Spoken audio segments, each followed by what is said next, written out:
Welcome to Venky pen works. ఈరోజు 30th మే రోజు మనకి ఇక్కడ గద్దర్ అవార్డులు అని మన తెలంగాణ ప్రభుత్వం ప్రకటించడం జరిగింది. తెలంగాణ ఏర్పడిన తర్వాత గతంలో మనకు ఉమ్మడి రాష్ట్రంలో నంది అవార్డ్స్ ఉండేవి సినిమా రంగానికి గాను. ఆ నంది అవార్డ్స్ తీసేసి ఇప్పుడు మనకు తెలంగాణకి రీసెంట్గా అంటే గత ప్రభుత్వం చేయలేదు, కానీ ఇప్పుడు రీసెంట్గా వచ్చిన కాంగ్రెస్ ప్రభుత్వం అయితే కొత్తగా ఇవ్వాలి అనే ఉద్దేశంతో నంది అవార్డుల ప్లేస్లో మనకంటూ మన రాష్ట్రానికి ఒక అవార్డు ఇవ్వాలి సినిమా రంగానికి అన్నట్టు గద్దర్ పేరిట గద్దర్ అవార్డులు అని ప్రారంభించిండ్రు. ఇది ఈసారి ప్రకటించడం జరిగింది గద్దర్ అవార్డ్స్. ఇది ఫస్ట్ టైం.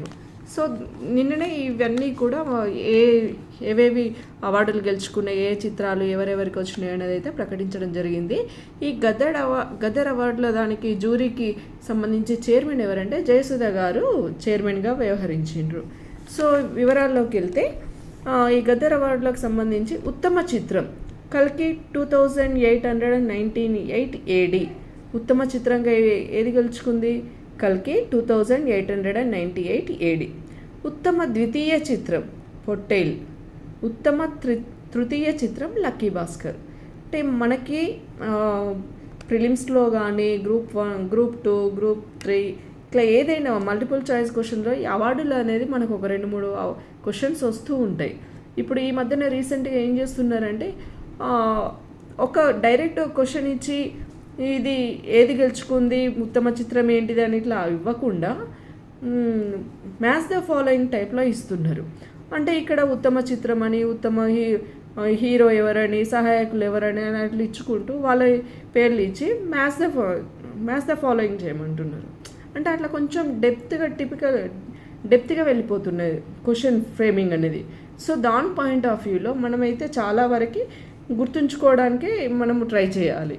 సో ఇక్కడ ఉత్తమ చిత్రం ఏంటిది? కల్కి. ద్వితీయ చిత్రం పొట్టేలు. తృతీయ చిత్రం లక్కీ భాస్కర్. ఇక ఇంకేమంటున్నా, జాతీయ సమైక్యత, మత సామరస్యం, అణగారిన వర్గాల సామాజిక అభ్యున్నతికి ఉద్దేశించిన ఉత్తమ చిత్రం ఏంటిది? కమిటీ కుర్రోళ్ళు. ఇక ఉత్తమ బాలల చిత్రం 35 చిన్న కథ కాదు అనేది క్యాప్షన్. ఇది 35 అనేది ఉత్తమ బాలల చిత్రం. ఇక చారిత్రక చిత్రము రజాకారు. ఉత్తమ తొలి చిత్ర దర్శకుడు యదువంశీ, కమిటీ కుర్రోళ్ళు. ఇక ఉత్తమ ప్రజాదరణ పొందిన చిత్రం ఆయ్. ఇక ఉత్తమ దర్శకుడు నాగశ్విన్. ఏ సినిమాకు గాను? కల్కి సినిమాకు గాను పనిచేసిన నాగశ్విన్ ఉత్తమ దర్శకుడు. ఉత్తమ నటుడు అల్లు అర్జున్. పుష్ప 2 సినిమాకు గాను అల్లు అర్జున్ ఉత్తమ నటుడిగా గెలుపొందిండు. ఉత్తమ నటి నివేదా థామస్. ఏ సినిమాలో? 35 సినిమాలో నటించిన ఉత్తమ నటనకు గాను ఉత్తమ నటిగా అవార్డు గెలుచుకున్నారు. ఉత్తమ సహాయ నటుడు ఎస్జే సూర్య, సరిపోదా శనివారం. ఉత్తమ సహాయ నటి శరణ్య ప్రదీప్, అంబాజీపేట మ్యారేజ్ బ్రాండ్. ఉత్తమ సంగీత దర్శకుడు. ఇవన్నీ సరే, సహాయ అనేది కొంచెం మన ఆప్షన్ కింద వదిలేస్తే ఇట్లాంటి సంగీతము, దర్శకుడు, స్క్రీన్ ప్లే ఇట్లాంటివి అయితే మనం అయితే గుర్తుంచుకోవాలి. ఉత్తమ సంగీత దర్శకుడు ఎవరు?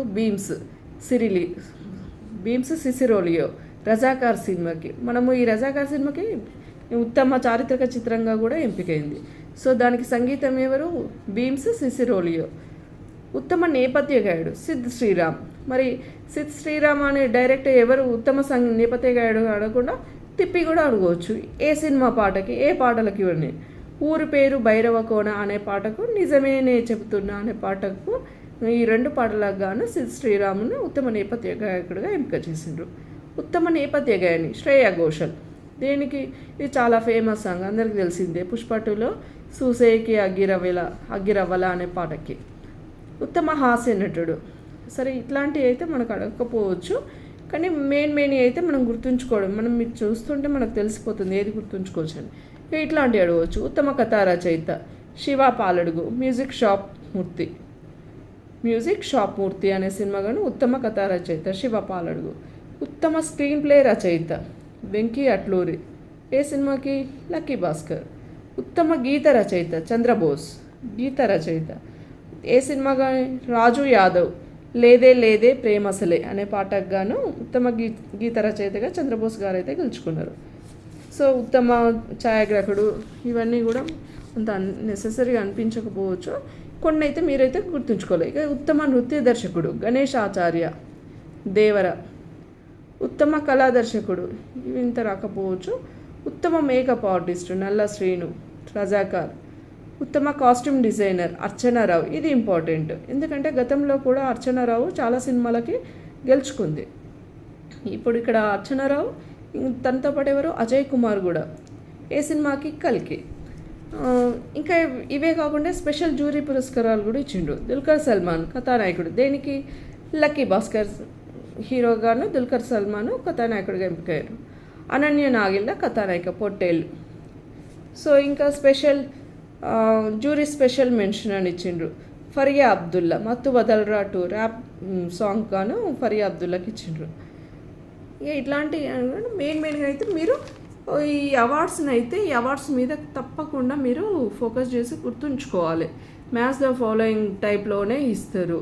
డైరెక్ట్ ఒక క్వశ్చన్ ఇచ్చి ఇందులో కింది వాటిలో ఏంటిది అనేది ఏబిసిడి ఆప్షన్లను అయితే అడగకపోవచ్చు. ఏబిసి, బీసీ, ఏసీడి ఇట్లా 3 లింకప్ తోటి క్వశ్చన్స్ అనేవి అడుగుతుంటుంది. ఇది గతంలో లాగానైతే లేదు. పేపర్లు అయితే చాలా టఫ్గా వస్తున్నాయి. క్వశ్చన్ ఫ్రేమింగ్ అనేది మనం దాన్ని దృష్టిలో పెట్టుకొని ఏదో క్వశ్చన్ టు ఆన్సర్ అనే కాకుండా సబ్జెక్టు మొత్తాన్ని మనం ఒక అండర్స్టాండింగ్ లెవెల్లో చదువుకుంటే ఏది ఎట్లా ఇచ్చినా మనం ఆన్సర్ చేయగలుగుతాం. ఈ అవార్డ్స్ మీద అయితే ఫోకస్ చేయండి, తప్పకుండా ఒక క్వశ్చన్ అయితే వస్తుంది. Thank you.